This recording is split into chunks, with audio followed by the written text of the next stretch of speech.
কোন শাক খেলে কী উপকার চলুন জেনে নেওয়া যাক। কচু শাক রাতকানা রোগ কমে। কলমি শাক বসন্ত রোগ সারে। মূলা শাক পেটের পাথর দূর করে। হেলেঞ্চা শাক শরীরে রক্ত বাড়ায়। পুঁই শাক পাইলস রোগ সারে। মেথি শাক ডায়াবেটিস নিয়ন্ত্রণ করে। পালং শাক ক্যান্সার প্রতিরোধ করে। ঢেঁকি শাক উচ্চ রক্তচাপ কমায়। গিমাই শাক হাড় মজবুত করে। সর্ষে শাক উপকারী কোলেস্টেরল বাড়ে এবং দেহে ভিটামিন ডি তৈরি করতে সাহায্য করে। পাট শাক কোষ্ঠকাঠিন্য দূর করে এবং পেটের রোগ সর্দি কাশি এসব সারায়। বেতো শাক মুখে রুচি ফেরানো থেকে হজম শক্তি বাড়াতে খুবই উপকারে আসে।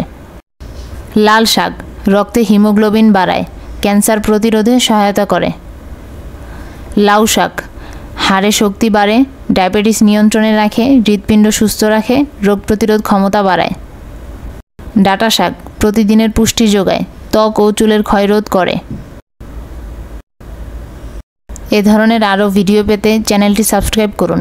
ভিডিওটি ভালো লাগলে ভিডিওটিতে একটি লাইক দিয়ে পাশেই থাকুন। ধন্যবাদ।